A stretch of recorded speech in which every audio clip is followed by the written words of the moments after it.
Graça e paz, povo de Deus. É com muita alegria que nós estamos aqui dando início ao nosso 69º podcast. E como sempre, com muita alegria no nosso coração, chegando até a sua casa, até a sua família, sempre trazendo uma palavra de edificação, de esperança, um testemunho de fé. E você que nos acompanha há um bom tempo, sabe que nós prezamos muito pelo caráter, prezamos muito pela postura, prezamos muito por todas as pessoas que glorificam a Deus na sua maneira de viver. E como sempre, nós temos a honra de termos conosco pessoas maravilhosas, com histórias dignas de ser contadas. E não será diferente hoje. Eu tenho um entrevistado amigo meu há 10 anos. Ele tem 40 anos de vida, casado com Andriele Trevisan Pereira. Ele é natural de Balsas, no Maranhão, mas pastor da Igreja Nova Aliança, na cidade de Itabaiana, Sergipe. E além do mais, ele é supervisor regional de várias igrejas naquela região. O meu entrevistado de hoje, Jones Pereira, seja muito bem-vindo e que Deus te abençoe. Muito obrigado, pastor. Uma honra mesmo estar aqui contigo. Sabe que eu te admiro muito. Também vocês, irmãos, muito obrigado aí por estar nos ouvindo, né? Espero poder acrescentar alguma coisa aí na vida de todos. Você que ainda não conhece esse homem de Deus, você vai ter a honra de conhecê-lo. E eu gostaria que você não perdesse nenhum minuto desse podcast e nem assistisse depois. Assista depois novamente, mas não perca ele. O Jones é um amigo que nós temos há mais ou menos 10 anos. Né? Conheço a esposa dele, a Andriele. Um abraço para você, Andriele. Nós estamos te esperando em Patos de Minas. E o Jones veio de Itabaiana para Patos de Minas para participar da Rota do Oleiro Top 1076 Legendários Patos de Minas. Ele encarou aproximadamente 33 horas de ônibus para estar aqui. Você vai conhecer a história fantástica desse homem no decorrer da nossa conversa aqui, da nossa entrevista.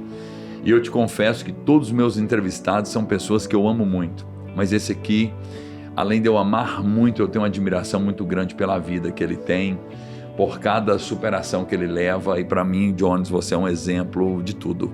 De fé, de caráter, de humildade, simplicidade. E olhar para você, olhar para o próprio Cristo, né? Porque eu vejo Jesus em você. E nesses 10 anos que eu te conheço, embora convivamos pouco devido às distâncias, mas eu nunca vi você reclamar, nunca vi você de cara feia, sempre sorridente ou chorando na presença de Deus. Então saiba que é um prazer ter você aqui no nosso estúdio, participando conosco, tanto dos legendários quanto dessa entrevista que eu não poderia perder antes de você voltar para a sua terra natal. Obrigado mesmo. Jones, e nós vamos aqui ganhando tempo. Para você que não conhece, eu quero ser detalhista, eu quero que você fique muito na liberdade de expressar. Tá bom. Mas o Jones, ele tem 40 anos de vida e quando ele nasceu na cidade de Balsas, ele nasceu com uma má formação. E eu quero que você conte para nós o termo científico usado dessa má formação, o que foi as sequelas, como que você, a sua família lidou com isso, para que o nosso povo saiba quem está aqui na minha frente. Muito bem, então vamos lá, né? Bom, primeiro eu considero minha vida um milagre de Deus, né?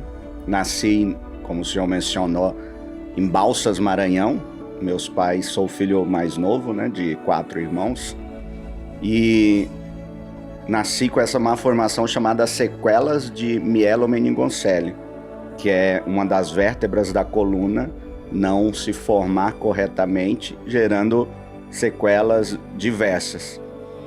Hoje, normalmente, né, essa sequela ela é corrigida uma cirurgia uterina.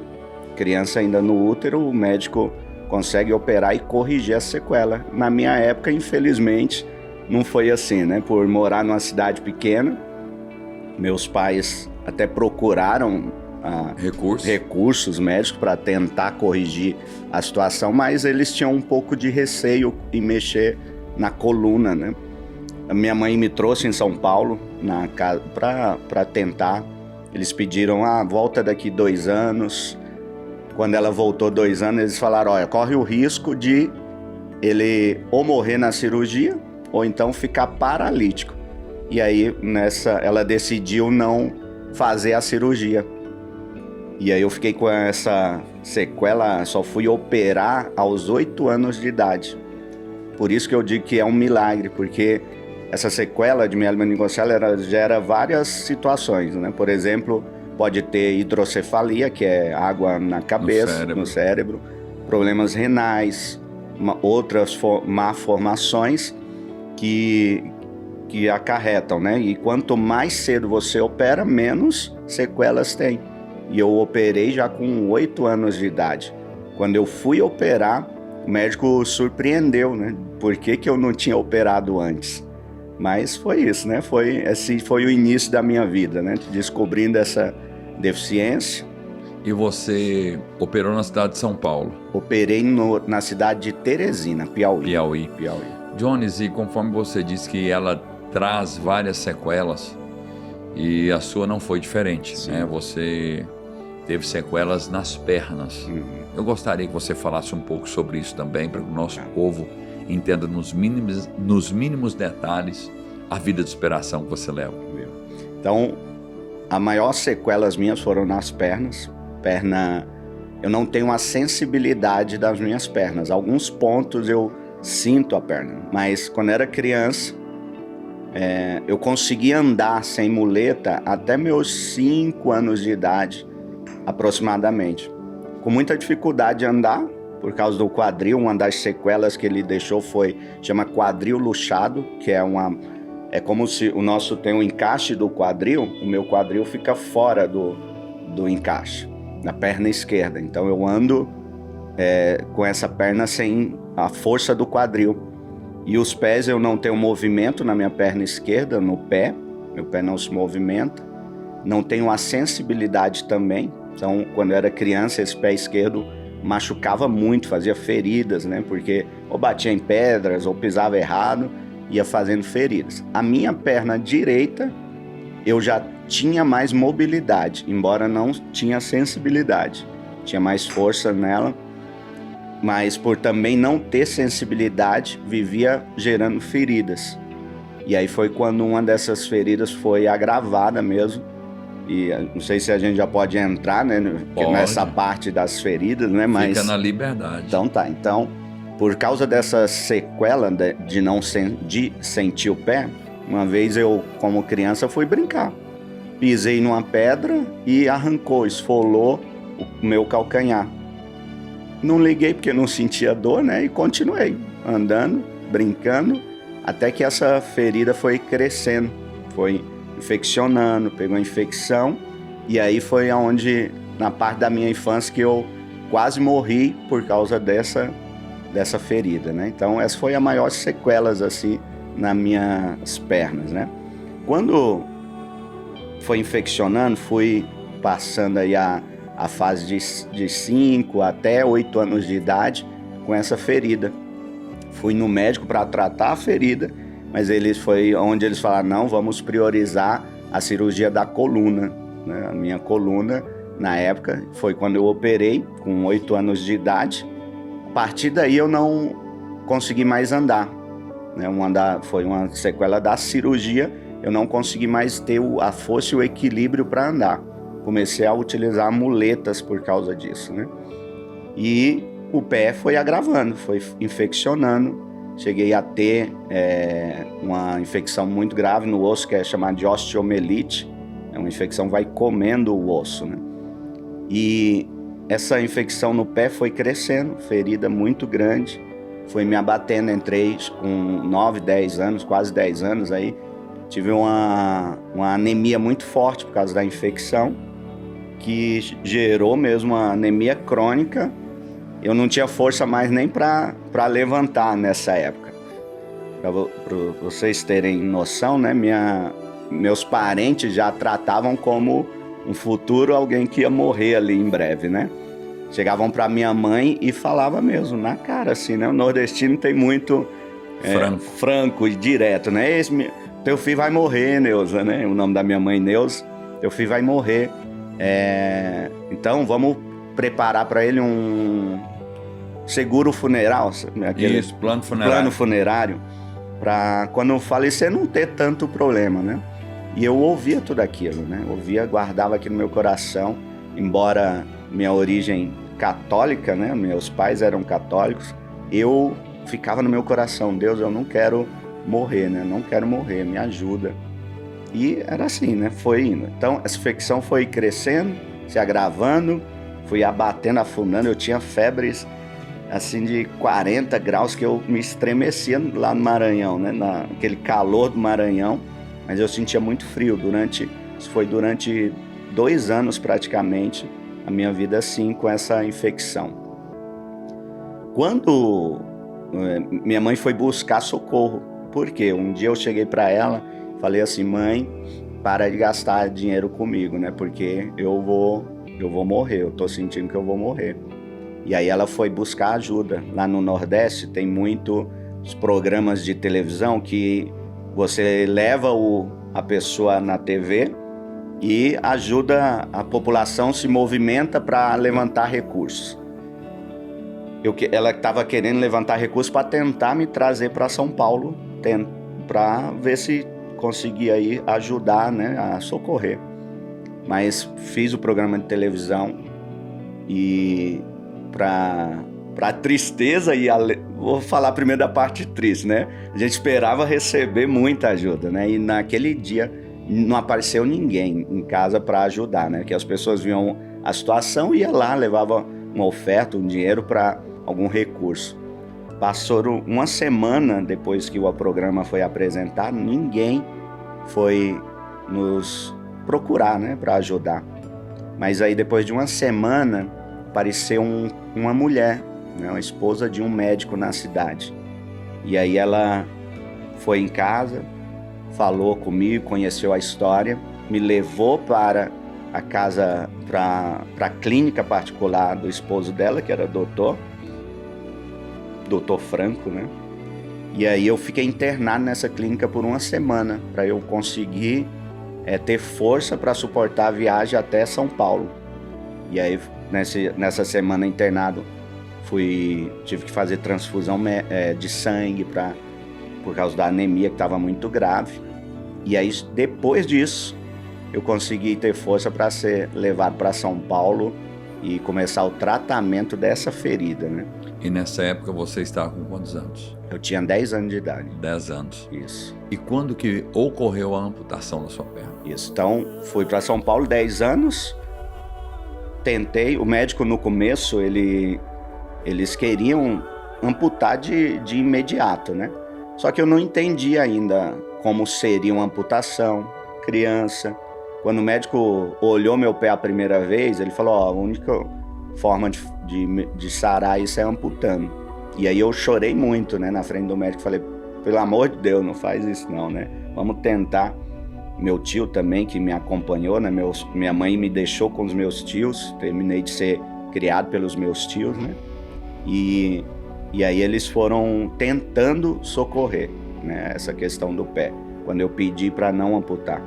Fiquei internado, logo que eu cheguei em São Paulo, 2 meses depois fiquei internado, 2 meses internado no hospital, fazendo cirurgias, limpezas, enxerto, até que conseguiu sarar a ferida. Mas nisso eu perdi todo o meu calcanhar do pé direito, então eu já não tinha mais o apoio inteiro do pé no chão, eu sempre apoiava a ponta, né, do calcanhar, mas consegui fazer a cirurgia. Foram vários anos, todos os anos eu precisava fazer cirurgia de novo. Por quê? Porque eu voltava a andar, o pé machucava de novo. E não sarava sozinho, não era questão de diabetes, graças a Deus, né? Mas pela não ter a sensibilidade, sempre forçar no mesmo local.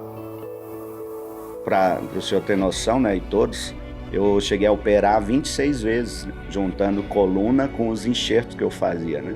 Então, operava, sarava, machucava, voltava a internar de novo. Isso antes da amputação? Isso antes da amputação. Eu estou pulando aí a fase, depois a gente pode voltar, né? No momento que eu conheci Jesus. Isso. E conheci a Andriele, porque a amputação já foi bem lá na frente, né? Uhum. Fui tentando socorrer o meu pé. Só que eu já estava conhecendo a Andriele, já éramos noivos, e eu tinha feito uma oração um dia. Eu falei para Deus, por uma experiência que eu tive uma vez, né? No meu encontro com Deus. No encontro com Deus, o evento Encontro com Deus, sabe? Eu fui no encontro com Deus e eu estava com meu pé machucado. Numa época, 18 anos de idade, mais ou menos, quando eu fui. Tava com meu pé machucado. E eu nem quis falar com meus tios, meu pé tá machucado. Porque eu sabia que eles talvez não iam deixar eu ir pro encontro, né?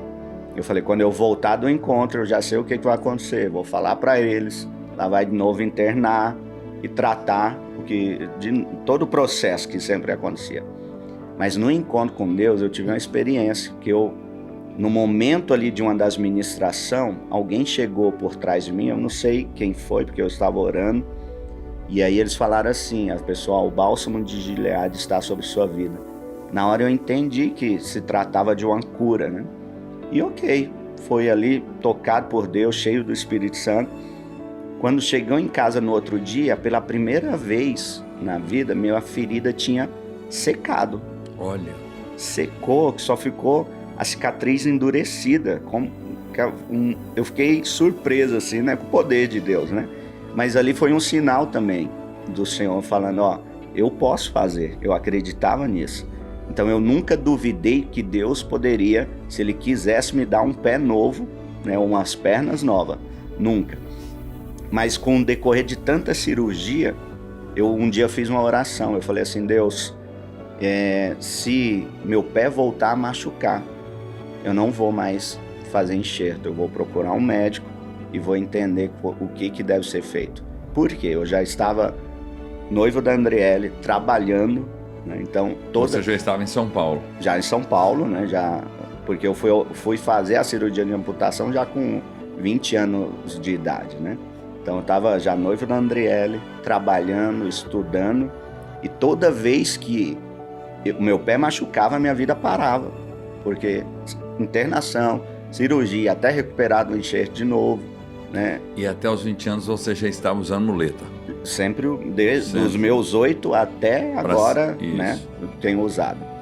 E aí foi quando eu fiz essa oração, falei para o Senhor, Senhor, eu creio que o Senhor pode me dar um pé novo, eu tenho certeza que o Senhor pode fazer isso. Mas se machucar novamente, eu não vou mais fazer enxerto. Não passou um mês, meu pé machucou.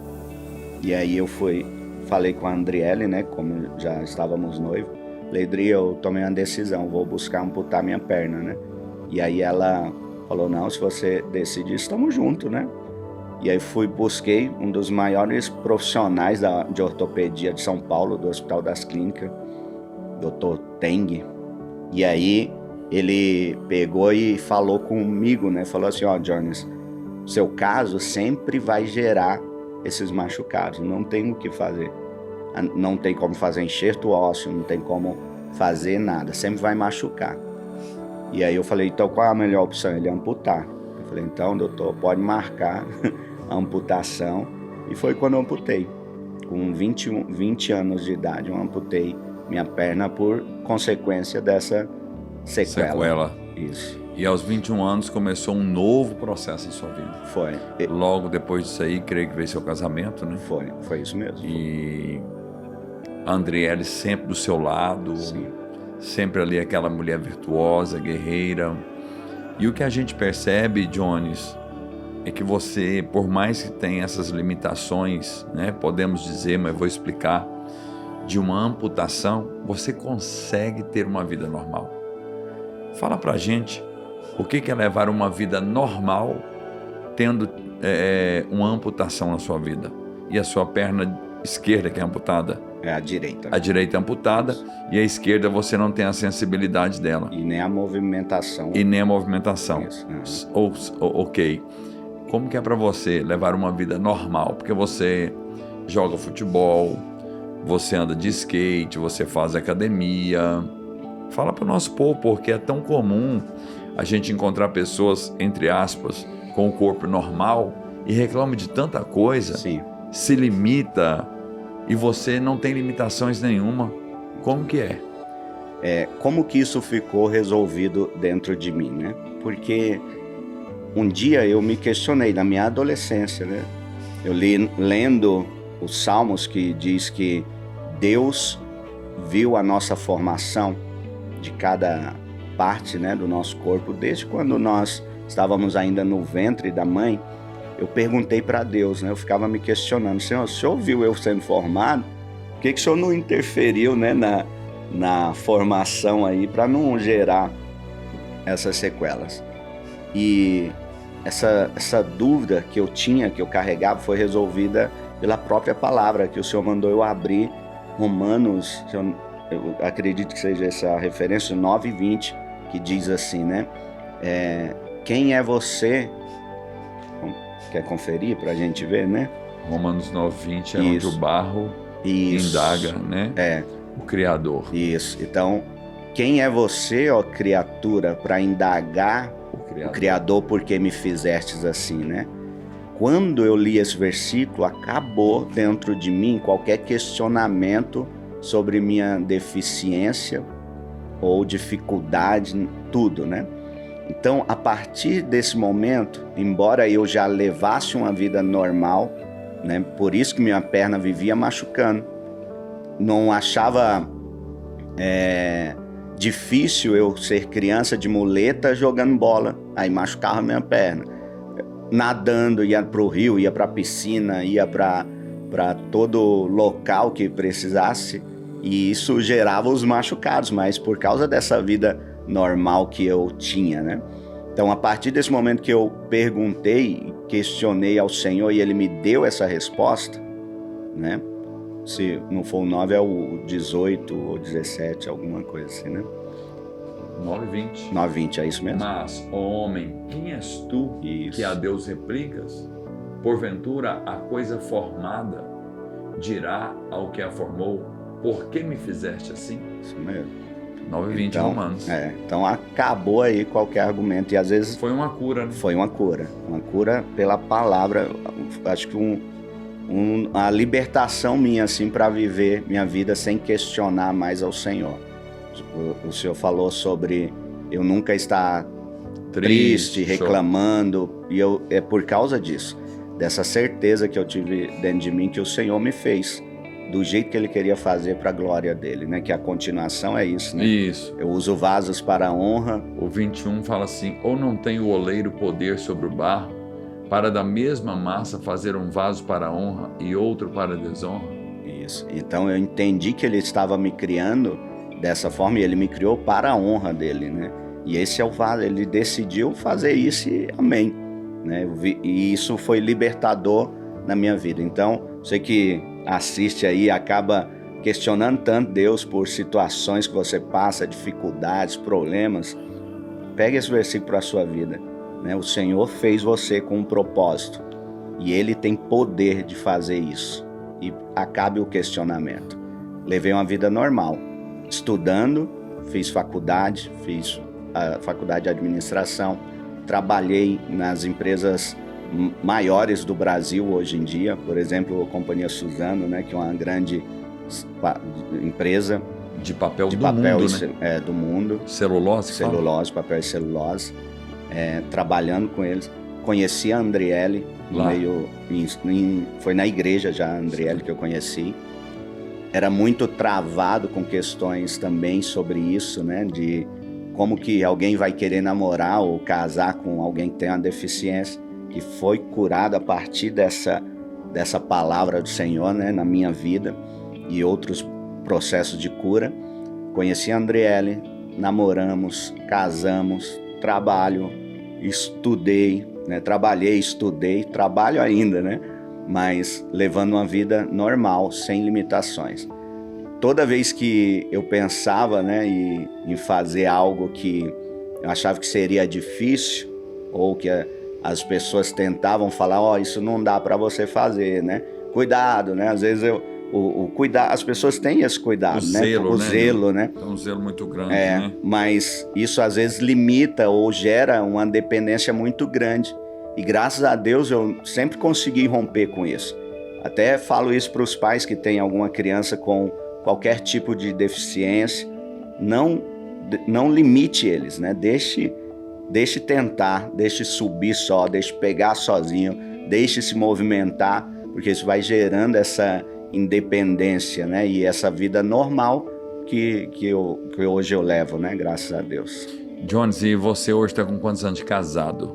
15 anos de casado. 15 anos de casado e... Fazer 16 esse ano. Você disse pra gente, né, sua oportunidade no culto de domingo aqui na igreja, que a Andriele sempre seu braço direito, te apoiando em tudo, te servindo em tudo, e que você se sente muito à vontade com a sua esposa nisso, né? Nós sabemos que é uma mulher virtuosa, e desde esse dia que você ouviu o próprio Deus falar com você, que essa cura veio, alguma vez você já se inibiu da Andriele te ajudar ou te auxiliar em alguma área que você precisa? O começo foi um desafio, né? Por quê, né? Eu sempre fui muito independente. Então, e a Andriele, ela é uma serva. Quem conhece minha esposa sabe que ela está o tempo todo servindo, e principalmente a mim, né? Então, no começo, eu queria fazer coisas, né? Tipo, que depois eu vou falar mais dessa área de orgulho na minha vida, né? Quando a gente entrar no assunto legendários, mas eu sempre me sentia independente e eu não queria às vezes que ela fizesse, entende? Até que eu entendi o propósito do casamento e o versículo que diz, né, que uma mulher excelente é um presente que Deus dá, né? É algo que vem do Senhor. Uhum. Então, a Andriele é um presente de Deus na minha vida. Hoje, ministério, eu reconheço isso, que o meu ministério é o que é hoje por causa que eu estou junto com ela.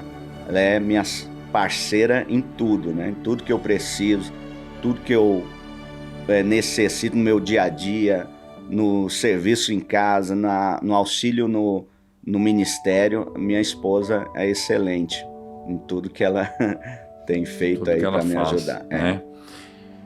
E o que foi para você, com uma faculdade de administração, bem sucedida em empresas que você trabalhou em São Paulo, como nessa aí, né, a maior empresa de celulose do mundo, que é em Suzano, que produz aí a maioria do papel do Brasil, né? Podemos dizer assim.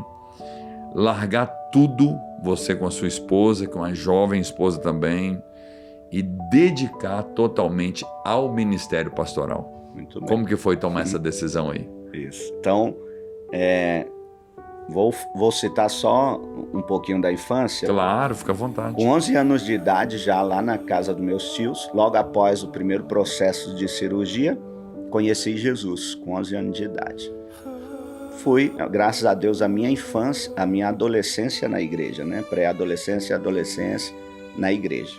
Com 12 anos de idade, usando muleta, com várias cirurgias, um dia foi um missionário na igreja que eu era antes, né? Hoje sou da Igreja da Nova Aliança, pastor Deusdedit Júnior, meu pastor, peça te amo, rara, meu pastor. Peça mais rara do planeta. Então, eu era de outra igreja antes, né? Conheci Jesus em outra igreja.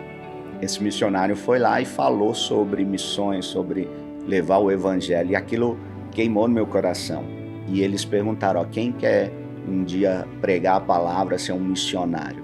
E eu, com todas as minhas limitações, entre aspas, né? Eu fui. Eu falei, com 12 anos, Deus, eu quero ser usado pelo Senhor, né? Para pregar o evangelho, para levar palavra para outras pessoas. E aquilo ficou no meu coração. Então eu sempre queimou no meu coração servir ao Senhor. Até que eu comecei a estudar, trabalhar, entrar nessas grandes empresas, mas no meu coração eu não estava no ambiente que você gostaria. Que eu gostaria de estar, né? Por mais que recebendo bem sucedido, né? Mas isso não me satisfazia. E aí foi quando eu conheci meu pastorzão, pastor Júnior, a Igreja da Nova Aliança, e através dos projetos da igreja, a gente tinha um trabalho, tem, porque agora retornou depois da pandemia, um projeto com moradores de rua. Eu lembro. Almoço do meio-dia. Almoço do meio-dia, a igreja do meio-dia. Né? Igreja do meio-dia. Projeto Alimentando Jesus chamava, né? A Igreja do Meio-Dia, que recebiam os moradores de rua para um culto, almoçavam, tomavam banho e se quisesse internar, internavam. Então era isso. Quando eu fui a primeira vez na igreja conhecer, nós estávamos nos desligando da igreja anterior e buscando outras igrejas.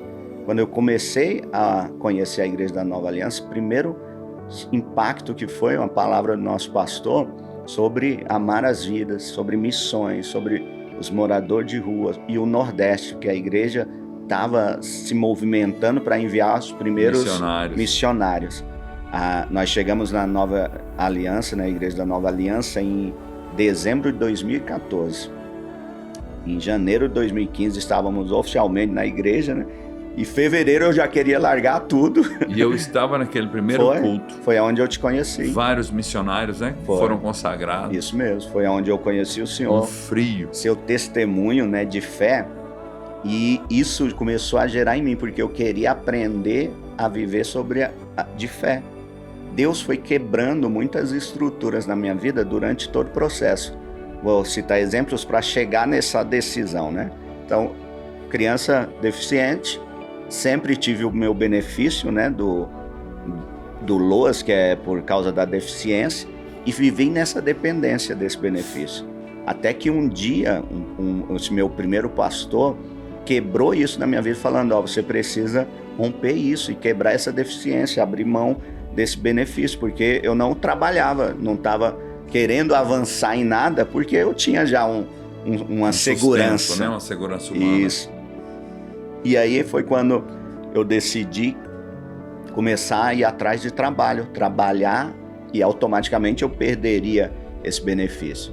Entrei na primeira empresa, comecei a trabalhar, fui para uma empresa maior também internacional, e começou a crescer essa questão financeira de recurso.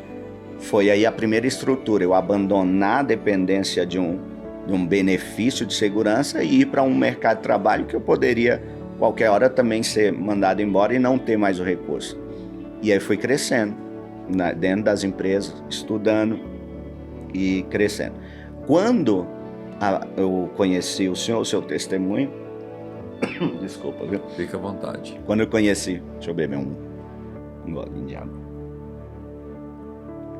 Quando eu conheci o teu testemunho e o Senhor, o meu pastor, né, pastor Júnior, e o Senhor hoje são as pessoas mais próximas que eu vejo como exemplos de fé, né?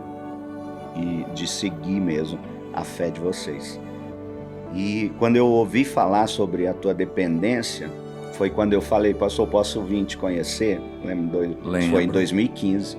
E aí nós viemos para cá para conhecer a história, a casa das meninas, dos olhos de Deus. Dos olhos de Deus. E eu vi sobre essa questão da dependência. Eu falei, Deus, eu quero depender do Senhor. Quero viver dessa forma. E aí foi quando começou a quebrar a segunda estrutura de dependência, que foi a minha empresa, as empresas que eu trabalhava. O chamado queimou de novo no meu coração dentro de uma igreja 100% missionária, né? Nossa igreja. Isso. Com o envio dos primeiros missionários. Quando eu cheguei na igreja que vi missionários sendo enviados, eu falei com a André Dri, um dia nós vamos ser enviados também.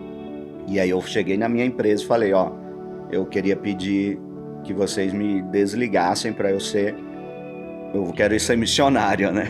Fui pedir para eles desligamento. E aí, final de 2015, eu fui desligado da Companhia Suzano, não fui para o Nordeste, fiquei trabalhando na igreja local com um projeto Os Moradores de Rua, sim, servindo na igreja local. Isso durou aí seus 6 anos trabalhando na igreja com os moradores de rua, né? Com a igreja do meio-dia. E aí um dia um pastorzão chamou eu e a Adri e falou, Deus tem falado para enviar mais missionários, quero saber se vocês gostariam de ir, né? Nesse processo já tinha sido ungido a pastor local ali junto com o pastorzão, e foi aí que surgiu o chamado para vir para o Nordeste, depois de 6 anos que nós estávamos dentro da igreja servindo local. E fomos enviados então para Alagoas, plantar a igreja em Palmeira dos Índios, Alagoas. Iniciamos o trabalho lá, plantamos a igreja abrimos e iniciamos uma casa de pão também lá dentro da cidade, né? Uma área também muito carente da cidade. E aí, depois de um ano em Palmeira dos Índios, fomos enviados para Sergipe, cidade de Itabaiana, também iniciar o plantio da igreja lá em Itabaiana. Fala um pouquinho para o nosso público como funciona a Casa de Pão e o que é o projeto Casa de Pão. Muito bem. Então, Casa de Pão é um projeto voltado para crianças de 5 a 12 anos de idade. O propósito maior é o discipulado de crianças, discipular elas e formá-las discípulas de Jesus. Como usamos isso, né? Esse é um termo da MCM, Missão Cristã Mundial, né? O projeto é da MCM e a gente abre o projeto com as crianças através de reforço escolar, oferecendo reforço escolar, atividades extras curriculares, esportes. Por exemplo, Palmeira dos Índios, uma da igreja que a gente supervisiona, eles têm aulas de jiu-jitsu, esportes, né, futebol, música, né, algumas das bases das casas têm, né, não são todas, mas que tem a música, mas algumas já tem, né, depende muito dos professores que a gente tem acesso, né, da estrutura local, né? Isso. Então, Palmeira dos Índios assim, Itabaiana nós começamos tem 3 meses o projeto. Nós ficamos na cidade muito tempo em um bairro e sempre queimou no meu coração ir para uma área da cidade que é conhecida como Invasão, uma área que a fama era de muita violência, né? E eu queria ir para dentro desse bairro, até que o Senhor nos levou, conseguimos um local e no primeiro dia que nós inauguramos a Casa de Pão, fomos fazer inscrição, nós conseguimos 90 inscrição da Casa de Pão de crianças. Inauguramos com a festa, passou de 100 crianças na inauguração. Carente, todas. Todas não, né? Vou generalizar, mas a maioria, 90% delas, os pais, o pai principalmente, morto, já morreu pelas drogas, pelo álcool, pelo crime, ou estão presos ou não conhecem o pai, né? Porque orfandade. É orfandade. Então nós temos cuidado dessas crianças dessa forma, apresentando Jesus. Dando alimento. Alimento, lá em Itabaiana funciona 4 vezes por semana. Quarta-feira à noite eu dou aula de teatro, né, para eles. Quinta-feira, reforço escolar, de manhã, né, e ensino bíblico, devocional. Sexta-feira a mesma coisa, manhã e tarde, devocional, ensino bíblico e esportes. E no sábado é onde a gente apanha a maioria assim, das crianças do bairro, também com ensino bíblico e esportes para eles. Para a mãe de uma criança dessa, ou aquelas que têm pai, é um refrigério muito grande esse projeto Casa de Pão, né, Jones?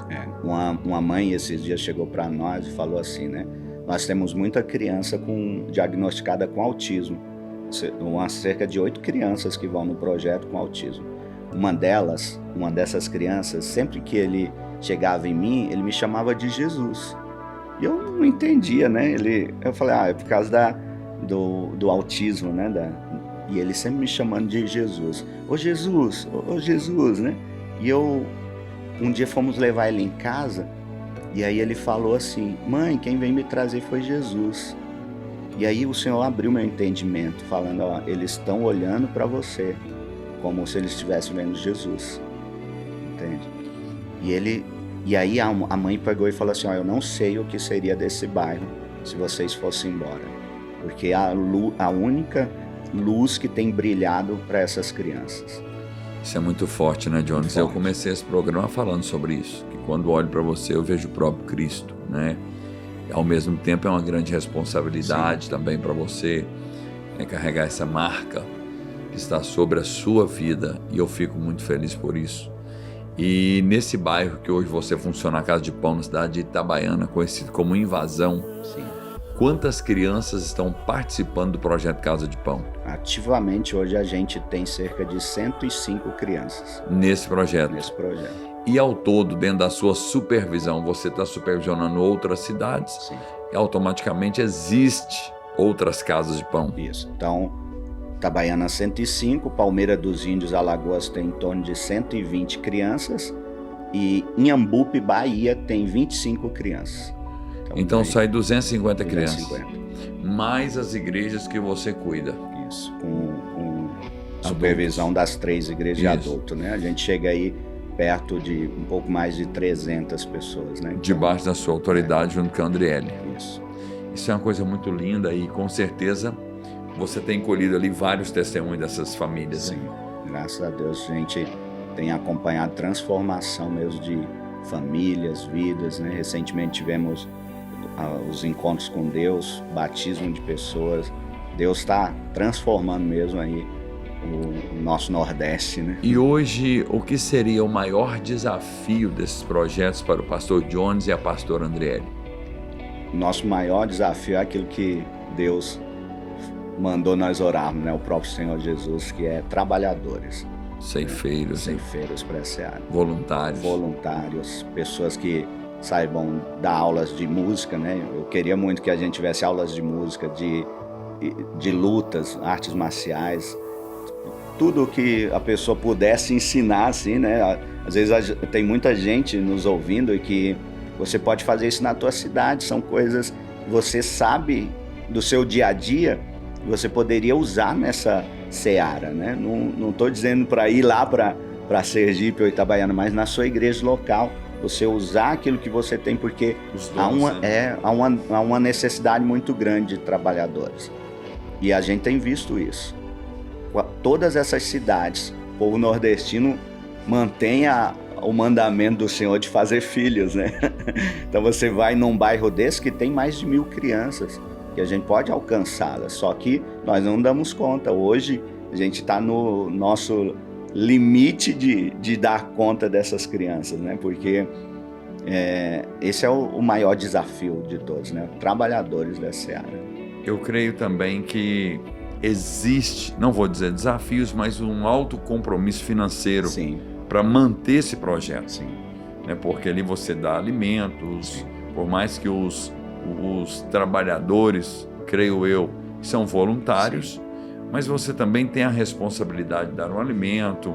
Acredito que de acordo com a necessidade de cada família, você também os abençoa com medicamentos, socorros, roupas e assim por diante. Eu gostaria que, se você permitisse, nós colocássemos aqui o Pix do projeto, para que pessoas venham também poder contribuir com a sua vida e com a pastora Andriele, para que através de vocês esse projeto continuasse sendo fortalecido. Lembrando ao nosso público, eu não estou pedindo dinheiro para o Jones, ele é muito bem resolvido na fé, mas eu estou levantando aqui pessoas com um coração altruísta, cheios de amor, de compaixão, que vivem o mandamento de amar o próximo, para estar cooperando e ofertando esse projeto Casa de Pão.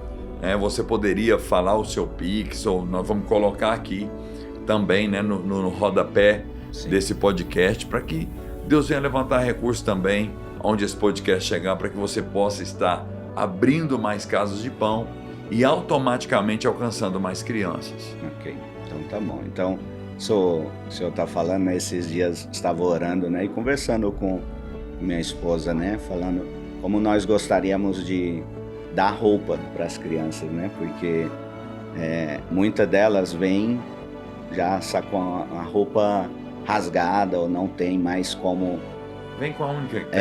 Sabe, aquela roupa que você vê que veio da irmã mais velha, uma criança que está com a roupa enorme para ela, né, tendo que amarrar para não ficar aparecendo nada. Então a gente vem orando muito, falando sobre isso. Senhor, dá recurso para a gente trocar as roupas dessas crianças, né, e ajudar naquilo que for preciso.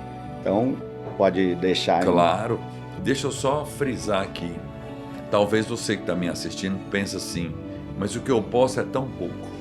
Mas é de pouco em pouco que nós podemos chegar, sim, a uma quantidade expressiva.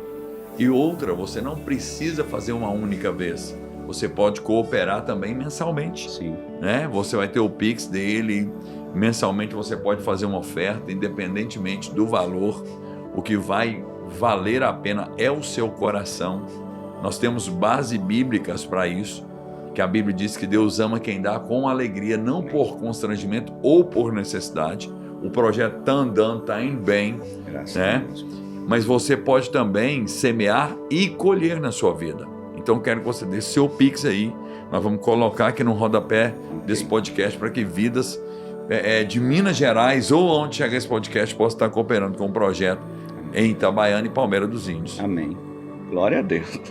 Obrigado já, cada irmão aí que entender essa causa, quiser participar, vai ser muito bem-vindo, como o pastor falou. Pode falar o seu Pix. Pode? Então é celular 11 94122 2031, Dionis Pereira. Vou deixar o Instagram depois também da Casa de Pão. Pode falar o Instagram. Agora eu não lembro a referência, não posso. Depois nós vamos colocar também seu Instagram aqui. Tá bom. Tá, para que você possa ver um trabalho missionário dentro do Brasil, porque quando fala-se de missões, dar-se a entender que é só fora do Brasil. E missões a gente tem feito dentro e fora do Brasil. O pastor John está aqui, junto com a esposa dele, que não está presente, mas que faz uma obra missionária linda no sertão brasileiro. E você que me assiste, talvez você nunca passou por uma necessidade, por uma dificuldade financeira, alimentar, uma dificuldade de vestimenta. Eu já tive aí o prazer de percorrer alguns lugares dentro de obra missionária, como em Kakuma, na cidade, no centro de refugiados de Kakuma, em Nairobi, no Quênia. Já fui nos ribeirinhos da Amazônia e outros lugares, dentro inclusive da nossa cidade, que a necessidade é muito grande. Então você tem o Pix desse projeto social, você vai também depois conhecer o Instagram, seguir o Instagram, acompanhar. O pastor Jones é um amigo que eu tenho da minha confiança, junto com a esposa dele. Então quero que você, que é nosso parceiro aqui, você vai começar a ser aí também um cooperador financeiro do projeto Casa de Pão na cidade de Itabaiana, Sergipe, em nome de Jesus. Meu querido pastor, o nosso tempo não para, e como a nossa resenha está excepcional, eu quero também contar para o nosso povo o que te trouxe a Patos de Minas. Nós somos aí os responsáveis pela Rota do Oleiro, que é o movimento Legendários, um movimento totalmente família, que tem transformado vidas. E hoje Patos de Minas é representado por uma regional. Nós temos uma regional abrangendo muitas cidades e temos aqui a nossa pista. E o pastor Jones, movido por esse desejo de se tornar um Legendários, ele saiu de Itabaiana, 33 horas de ônibus, sozinho, com todas as, entre aspas, limitações que você ouviu ele falar, para subir a montanha. Ele não sabia o que vinha pela frente, e Movimento Legendário são 72 horas de desafio extremo de caráter. E aqui ele chegou sem saber o que ele toparia pela frente. Não iremos dar detalhes de pista, mas conte para nós como foi para você chegar no ginásio da ABB, entrar no ônibus, ir para uma pista que nós não vamos falar onde que é, e enfrentar 72 horas de experiência com Deus. Quando eu cheguei aqui, não sei se o senhor lembra, a primeira pergunta que eu fiz foi: o senhor é um homem de fé, que eu admiro, o que mudaria na tua vida quando fez Legendário? O senhor falou tudo, Mudou tudo. Tudo. Porque são detalhes que Deus vai falar específico com você em alguma área que Ele quer tratar, que às vezes no movimento do nosso dia a dia, por mais que a gente já tenha ouvido as pregações, os assuntos tratados, mas que particularmente Deus falaria com você. Então, quando eu vi a primeira vez um vídeo sobre os Legendários, eu me senti desafiado. Eu falei, rapaz, eu quero participar disso um dia, conhecer como funciona. Foi quando surgiu essa oportunidade. Quando eu vim com um pensamento. Pensei assim, eu acho que eu dou conta, porque eu tinha me preparado, eu me preparo, faço academia, comecei a fazer cardio últimos dias desde a inscrição pro Legendários. Comecei a fazer cardio para eu aguentar, e eu estava confiante em mim mesmo, que o meu esforço eu daria conta. Quando eu chego no ginásio, que eu vejo aquelas mulheres em volta, clamando, em silêncio ali, por transformação na vida de cada homem que estava ali, eu falei, uau, Deus está aqui mesmo, Deus vai pegar e transformar. E eu já comecei a orar por isso. Senhor, eu quero viver algo que eu não vivi, ou ouvir algo que eu não estou ouvindo. E foi isso. Fui desafiado ao meu limite mesmo. Eu cheguei num momento que eu não tinha mais força nenhuma, né? E eu vi o quanto eu estava autoconfiante demais em mim. E foi uma das maiores lições que eu ouvi no Legendário, né? Eu anotei esses dias aqui, né? Algo que Deus falou comigo. Mas a principal foi como nós precisamos de ter alguém junto conosco. Eu, como sempre fui muito independente, né, como eu citei lá atrás sobre o início do meu relacionamento com a Andriele, eu chegava até a dizer assim, ó, se eu estiver sozinho eu me viro. Sempre citava isso dentro de mim, né? E até mesmo para ela, falando, não, eu consigo me virar, consigo me mexer sozinho, eu não dependo de ninguém, né?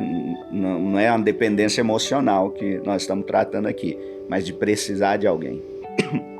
Então eu falava, eu não dependo. Só que chegou no Legendários, Deus mostrou o quanto eu preciso de ajuda, o quanto nós precisamos e dependemos de alguém que vai estar do nosso lado, nos motivando, levando a gente a avançar, a não parar. Então, essa foi uma das maiores lições quando irmãos que estavam ali comigo... Licença, viu? Fica à vontade. O podcast é todo seu. Nós estamos aqui por sua causa. Irmãos que estavam ali comigo, da minha família, que ficaram comigo ali no momento que eu não tinha mais força. Não era vontade de desistir. Eu não estava nenhum momento que eu entrei no Legendário pensando em desistir. Como eu falei para André, eu falei, Dri, nem que eu tenha que chegar rolando, mas eu vou chegar, né? Mas eu não tinha mais força nem para rolar. Porque chegou no ápice do limite. Ápice. Cheguei, eu dava... Claro que todo ser humano tem o seu limite, sim, né, John? Sim, e isso foi claro para mim, né? E o que prolongou e fez eu ir avante, né? Pessoas do meu lado ali, falando, ó, tamo junto. Você não vai desistir. Se você desistir, eu desisto também. Se você não chegar, eu não vou chegar, porque eu não vou deixar só. E aí nós fomos avançando, até o ponto que homens decidiram carregar o maior peso ali, né?